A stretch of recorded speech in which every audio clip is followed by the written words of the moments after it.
I took up the challenge to drive in the best simulation with a controller. You have less than a tenth of control and feedback you'd have from a wheel. So what could possibly go wrong with that?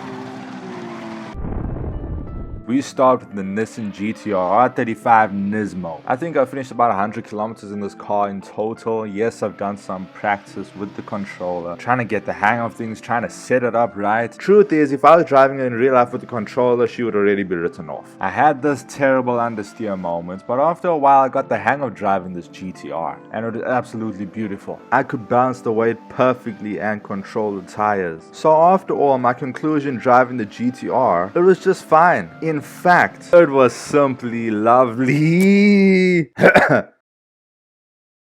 NANI? But then I wanted something more lightweight, something mid-engined, rear-wheel drive. Porsche Cayman 718 GT4 in yellow. Isn't she beautiful? This car was really a joy to drive. I'm talking plain pleasure. Some people of modern day Formula 1 might say I was driving like Jensen Button, using the throttle and brake to balance the weight. I was using weight shifting. I didn't need to aggressively lift up the wheel speed ratio for this thing, because as long as I dipped the nose down and didn't use too much braking to absorb the tire's deformation and only braking, while she rotated, she was rotating. So I turned into the height of deformation potential the front tires have, transferring the weight forward to rotate, since the rear end was so light to rotate with just dabbing of the brake. But I need to balance the weight transfer, the gentle conservative lift of the wheel speed ratio, so that it doesn't over rotate. That would be by braking a little harder, so there's a little more braking on the front end to absorb the tire's deformation potential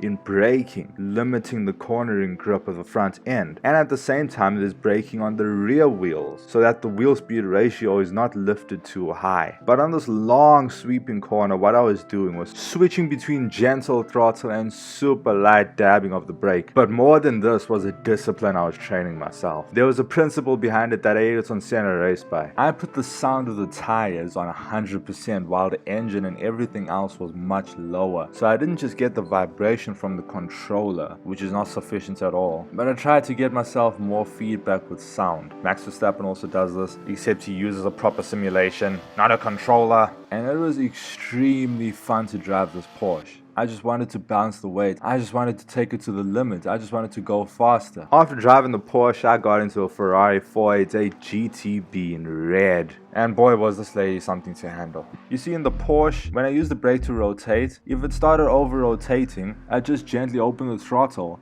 and then that would transfer the weight backwards, and that would prevent the over rotation. But this Ferrari was something else. She was special. When I'd be using steering and braking to corner and weight control, it would rotate nicely, but then when I get on the throttle induces rotation, and it over rotates. I wasn't expecting that. Look, I corrected it because it sent me offline. Why it had this over rotation characteristic during acceleration? Well, I know it wasn't the power. I wasn't sliding on exit. I would have felt it. To me, it felt a little more like the differential on acceleration was too open, and the transaxle width that was pulling the rear wide. I know that it wasn't the toe, because there was a good level of inside toe on the rear end. It's not like there was a big level of outside toe on the rear end, absorbing the rear inertia, letting the rear end go wide. If there was, well, I'd feel it throughout the corner regardless of whether I open the throttle or not. It's on acceleration that there's the over rotation. But I learned how I can control the weight and make this my benefit and not my liability. Simply under rotate with the brakes, and then I use the throttle to rotate sufficiently and exit the corner. On the long sweep, I do the same thing. Just under rotate with the brakes and then accelerate. She was a real joy, but I knew something. To truly enjoy this car, I need a wheel. I just wasn't enjoying it as much as I should. I need more feedback. I need more control. I need a wheel. But although the 488 was kind of a handful, when I jumped into the 458, guess what? First lap, I did not crash. You'd be like, what? You're celebrating that? Then you must be a trash driver. Okay, smarty pants. Assetto Corsa is not that hard on computers. How about you download it? Let's have a competition. Who can get the fastest lap in the Ferrari 458? She had similar characteristics to the Porsche GT4 in acceleration and dabbing of the throttle, what it does for rotation, but there was the difference. The transaxle was quite profound. I need to buy a wheel, petrol heads. If there are any sim racers watching this video, well, tell me in the comments which one you'd recommend. But by far, the most pleasurable car to drive was the Porsche 911 Carrera S. And at the same time, it was the car that reminded me the most that I need a wheel. Even more than a 488. Man, but she was really nice, so sweet to handle. Well, handle the Porsche. After the Porsche, I got into a race driving the Nissan Skyline GTR R35 and versing a Porsche Cayman Supras and an 8.6. The lunge!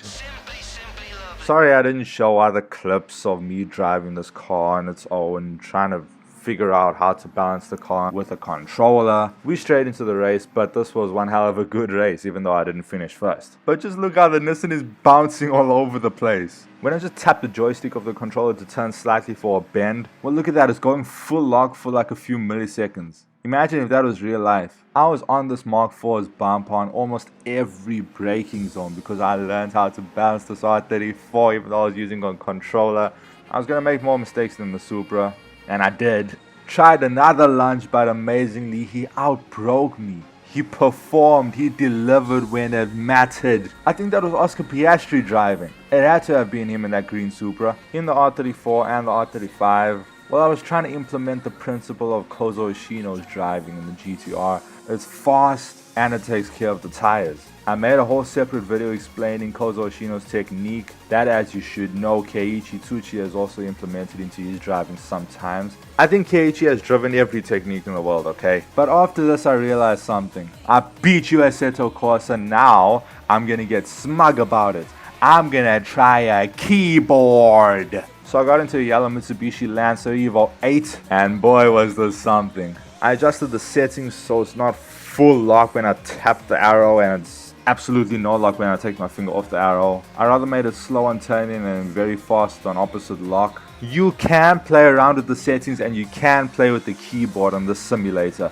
I had enough control and I was getting a fast lap with this Evo 8. It was proper.